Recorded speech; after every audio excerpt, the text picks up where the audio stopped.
Thank you so much for coming into us today, Jerry. You're Much very appreciated. So you were in Cork over the weekend gigging, so we know you're probably tired and came all the way up to Dublin for us again, so much appreciated. Thank you very much. So just first of all, to talk about the shows that you're currently touring with. So you're doing Jerryfish and the Electric Slideshow. Sideshow, excuse me. Sideshow as in circus. Okay, sideshow. yeah. So you premiered this in 2013 in Electric Picnic. So I guess for people who haven't seen it yet, aren't lucky enough to have yet gone, it's kind of like street carnival mixed with circus acts, and you've got burlesque dancers and fire eaters and... I mean, it's to me, I'm kind of a big fan of circus, I always have been, but but also the community of circus, you know, that nobody's better than anybody else, you know, that the guy shoveling shite in the corners is as good as the greatest trapeze artist, you know, and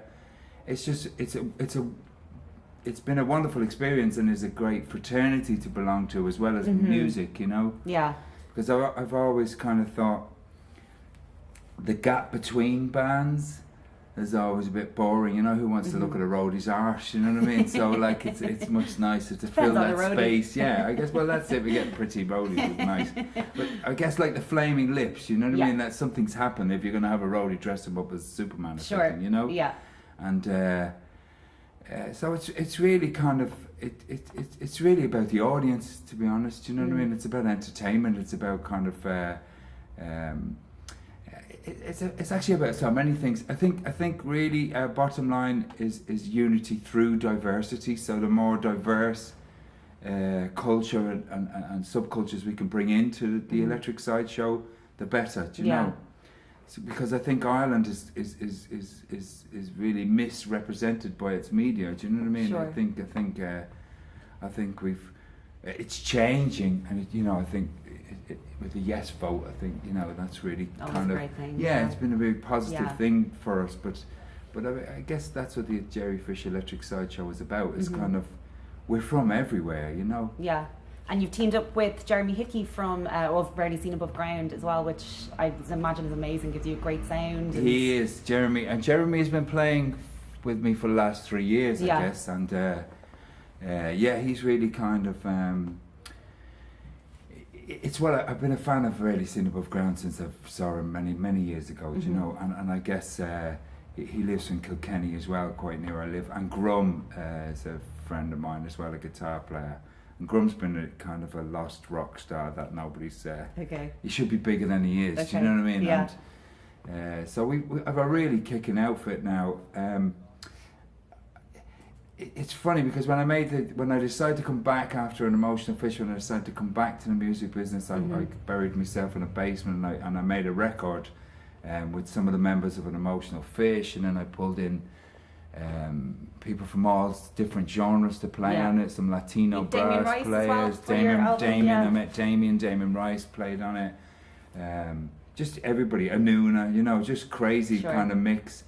But then I didn't have a band, so I put a band around the Jerryfish and the Mudbug Club, and it kind of, in a way, became another thing, you know, maybe because we had brass instruments and it was a roots thing. You have to explore. Yeah. I mean, I don't know what it became, but it kind of it drifted away from me. I think that often happens with success. You know, you kind of get there and go, it's great to be here, but this is not where I wanted to be. Yeah, sure. So I'm more comfortable with alternative punk music and a rock band. So Jeremy and Grum bring that to it, really, you know. So and then you have, on the opposite kind of side of the spectrum, you have I guess a more stripped down theatre style show with the Songs and Tall Tales of Jerry. Yes. So was this something that you decided you wanted to do so people could just really listen more to the music as opposed to having the whole stage show at the same time? Everything's through necessity, really. Do you know what I mean? That's I think that's how independent music came about. You know, you can either sit at home waiting for a record company to sign you, or you can be a record company yourself. So again, it's the kind of punk thing. So the stripped down show really came from you know, so many small theatres in Ireland. So it's you know, it's an easier thing to tour with just a piano player. When I started it, I thought I'd be kind of drinking 2 bottles of brandy a night and doing jazz, Turbo Bailey, doing jazz covers, you know. But you know, within a week. But it actually turned out it had the energy of the big band show, Sure. because the energy comes from me. Yeah. I think you can. I think it's very easy to get yourself lots of musicians and circus performers and all that, and it often can be an insecurity. Do you know that Sure. you're kind of. And I guess it's like asking you to choose your favourite child, but do you have a preference on which show that you do? Do you love doing the quieter one more, or it depends on your mood? I guess, really, does it? I really like the quiet one is amazing because you've really got people listen and Hear a pin drop. it's special. But then the wildness of people losing themselves Sure. at the circus show and with the rock band is great, you know. I'd say the energy that you feed off from the audience is amazing. When Yeah, I mean it's all about energy for me. Yeah. That it's, to me, my job is done when the band and the audience are one thing. Sure. You know, I feel like I'm almost the conductor in the middle. Like a ringmaster. Yeah, exactly. Bringing that energy to Yeah. its max. You know, that's my job. You know. And in April as well, you released a double A-side single, Happy Dog, for Happy Dog, Record yeah. Store Day. So was this something that was important for you to be involved in, for supporting independent record stores? And Yeah, I always We're a dying have done. breed now. Well, yeah, I don't know. The kind of CD really killed music in a way. Killed the digital thing. You know, it's we're really in a big strange place at the moment. You know what I mean? Kids and people are listening to MP3s, which is basically like a photograph of a photograph of a photograph. It's a terrible quality of sound. You know what I mean? I remember when weekends used to be spent going to record stores, and you could actually listen to the albums there, and you know, even covers. You know. Yeah, it's a even shame, covers. because it was a great way to bring people But together. I think you know, I have a 15-year-old daughter, and people still want tactile. They still want something tactile. Yeah. So I think we just maybe haven't, whether it's vinyl again or whatever it is. But I think the art. I hope that makes a comeback again. Yeah, I think it is already. Yeah. Do you know? So I think it's rethinking it. Do you know? I'm looking at musical popcorn or something like that. You know? Do you know? I think it's in a change thing, but for people listening to music on their phones and on their computers and those little tiny speakers, it's just not. It's not the same. Well, it's putting people off music. You know, it's like all the bad cover bands out there. You know, nobody knows that they're no good. They just think that's music. You know what I mean? I know. So it's a battle, really. And then you obviously mentioned back when you were in An Emotional Fish, you guys kind of came into everyone's house and hearts and homes, I guess, in the late 80s. Yeah, early 90s. Yeah. Early 90s, yeah. Do you have any kind of surreal favourite moments from that time? Obviously, there's probably so many, but is there one that stands out from being in the band with the guys before you went solo? We played a festival, Puka Pop, in 1990, and I think I found a poster online, and it was like, you know, who was in the Sonic Youth. Nirvana played a couple of bands before us. It was a couple of months before they broke. Frank Black was on it. The Ramones and I think the Cramps were kind of around that. So it was like being, like someone said, it's like a fantasy music gig, royalty. really. Do you know what I mean? Yeah. And the Pogues, I think, because I remember seeing Shane MacGowan and Joey Ramone backstage. You know what I mean? I was quite young, and I think I'd had maybe half a bottle of tequila. And I kind of think I tipped the rest of the tequila away. It's like, you know, that rock and roll thing. I've so many memories, you know, and it was a great time to be in a band. You know, of course, yeah, especially coming Happy up with Mondays. the musicians You know, that were around. in Britain it was like the Happy Mondays and that whole kind of. I guess the whole ecstasy kind of rock and roll primal scream thing was happening, and then and then they had grunge, like bands like Nirvana and Sonic Youth and that in America. So it was a great time to be in a rock band. You know? And did you, obviously when you went and you did your solo album in 2002, did you kind of know that this was the type of music you always wanted to do, what you're doing now, as opposed to from what you were doing with the band? Were you always hoping to eventually do the stuff that you're doing now? No, not really. I never have a plan. Do you know what I mean? Best way. Yeah, it's like try not to think beyond tea time. Do you know what I mean? Just kind of get through it. With An Emotional Fish, we signed a very big record deal. So with we U2 ended Sisters up, label, wasn't it? No, we were originally with Mother, but we ended up with Warner's. Okay. And in America, we were signed by Amateurticum, which was amazing. Yeah. I didn't even know who he was at the time. I mean, when I signed a record, I thought a record label was the piece of paper in the middle of a record. I didn't know there were different types, you know. So I was quite naive, really. But you end up really just, you know, under pressure to have a hit, and you know, certainly on the second record, and it's easy to get lost. I think on the third record we made, an Emotional Fish, we made an independent record, and that was much freer. Yeah. But on Be Yourself, I just did exactly whatever I felt like. What you wanted to. And you know, it came out and everybody just went, oh, that's weird. Yeah. Do you know what I mean? Nobody really got it, you know. Because when I was reading kind of just about your upcoming gigs and stuff, a lot of, the one thing that keeps coming out when they're describing you is lounge, lizard, schmooze, which I just think is such a great expression for and that your... kind of came from that record, you know. What's the weirdest or the funniest thing that you've ever read about yourself or your music? Was someone describing you? Well, is there weirder? I know an Emotional Fish was the 13th worst named band ever put on the BBC still list. In the top so 20. Yeah, it's still in the top 20. So I don't listen to it. I don't take it on. It's not why I do it, you know. Sure. It's and I guess that's now with the internet and independent music being so strong. You don't have to. No. You know, it's about reaching your fan base and kind of getting feedback from people and doing what you want. It's always been a form of therapy for me, to be honest, you know.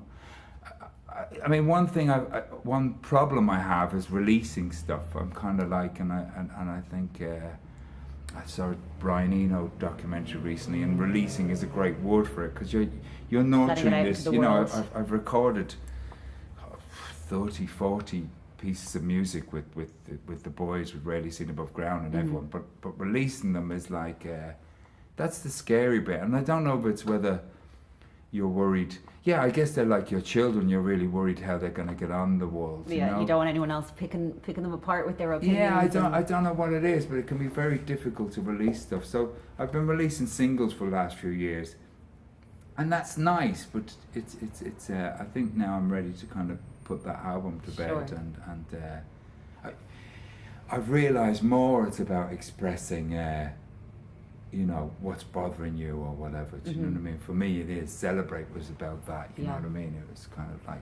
And kind of speaking about stuff that I guess hasn't been out into the world yet. So I was reading up, you've recorded an album with Michael Madsen. I have, yes, and then Iggy Pop is on it, so it's Madsen's poetry and it's people reading it. Am I correct in saying that? Yeah, it's all Michael's work, which is very similar to Charles Bukowski's kind of poetry. Okay. So. And that hasn't been released yet? No, I don't really know what to do with it. I've got an idea which I'm talking to some people about, because it's like, I think spoken word. I mean, again, a big learning curve. I realised poetry is written to not be read; it's written to be spoken and heard. So I mean, you know, and I managed to work it into a project where I could, you know, hang around with Harry Dean Stanton in his house for a day, you know. So yeah, and you know, I mean, just heroes, you know. Sure. I've probably the last recordings of David Carradine. I went out to the studio and found a studio in Santa Monica and spent a day with Carradine. Wow. So, you know, and there was a big kind of samurai sword in the control room with the back. That was a kind of nervous moment, you know what I mean? Sitting there with Bill himself, you know what I mean? So, yeah, you know, it's very special, and I really don't know. I don't know what to do with it still, you know. Well, I can't wait. I'm just like, I love Michael Madsen. So he's great, you know. I mean, he's kind of like, he was over here and he did a TV thing, and it's just like they made such a balls of it, you know what I mean? People get very intimidated by Michael, and he's actually a very soft dude, do you know what I mean? I think, you know, and he's quite iconic. He's, you know, he's somewhere between Elvis and Superman. See, I just remember him from Free Willy, so to me he's just this big star. I know I should be saying Reservoir Dogs, but it's Free Willy. He's kind of become like a wayward big brother. Sure. That I have to mind or something, you know what I mean? He I'm very fond of him, you know, and I think when you get close to someone's work like that, you get closer. Yeah. To me, poets are the bravest people, you know. Hard on their sleeves when they're doing it. It's just a very brave thing to do. Do you know what I mean? And as well, sadly, Prince passed away this year, and you were lucky enough to perform in his Clubbery film Purple Rain in 7th Avenue. Yeah. How was that? It was amazing. You know, obviously I was a Prince fan. I kind of thinking about it when he died. I think Prince. I mean, I grew up with Mark Bolan, so Mark Bolan was always the big influence. T-Rex, and then T-Rex kind of led me to Bowie and that whole thing. And I think with Prince and Lou Reed and the whole CBGBs, all that thing, you know.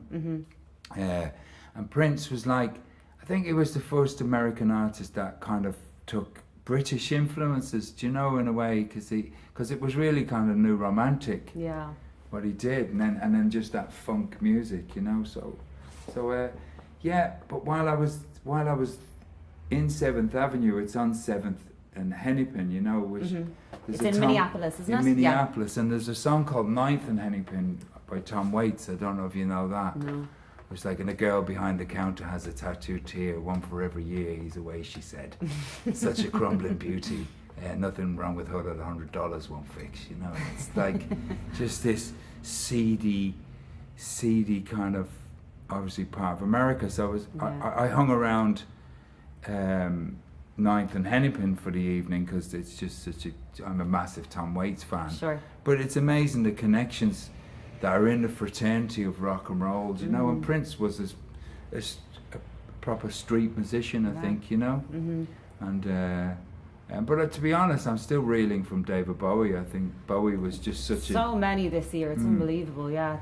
But Bowie, I mean, people die all the time. Do you know? But Bowie, just how much, and he's not a Brixton boy, so. I think people were surprised by how affected they were when they heard David Bowie had passed. Like, people were just like, I didn't think I'd be this upset. It was, you know, I think nice to see. Particularly for my generation, he was like, you know, as a kid, he was who you. That's why you did it. You know, so many people kind of got into it because of Bowie, you know. Yeah. So, yeah. I mean, none of us are here forever, but the music is. And that's always a great thing to have as well.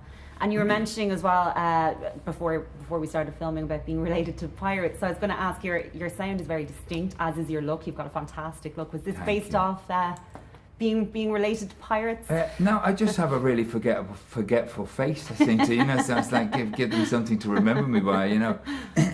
Twisty I mean, I touch. love circus. I've been playing around. Obviously, I've had a moustache now for probably 5 years or so, and it's just like, I don't know. I think, you know, hopefully, it'll all work out for me, and I'll be able to shave it and just walk off into the distance. No one knows who I am. Leave it there. Just leave it somewhere. It's fun, and I like. I'm really enjoying what I've created now. Do you know, it's very special. Great stage persona. Yeah, the Electric Sideshow though, and the whole thing, and I get to listen to new bands, and you know, kind of. It's fantastic, you know, and also keeping that diversity, you know. Sure. And you've got a big summer coming up, so you're doing the Big Viking Picnic in August. Yeah, looking forward to that very much. Yeah, and a good charity. Yeah.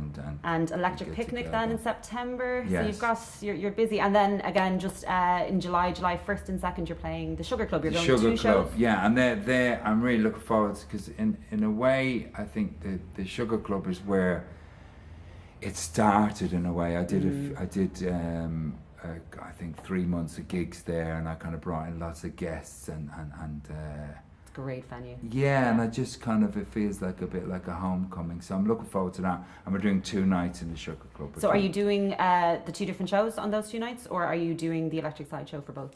No, it's going to be the band. It's going to be full on with Jeremy and kind of, so it's going to be a rock and roll show on both nights, you know. Okay. And I mean, yeah, I might kind of dabble with something, but I think they're going to be special shows anyway. Sure. I mean, I love coming home to Dublin. It's very. We love having you here. It's just home, do you know. Yeah. I can't kind of, and I'm living in the country for the last 12 years, and I've probably become more of a dub. Consequently, you know, it's a weird one, you know. I guess that's what happens, you know. That's well, thank you so much for taking the time to come in today. It was an absolute pleasure meeting you. So again, everyone, go see Jerry on July 1st and 2nd in the Sugar Club. Look forward to that. Thank you. Thank you.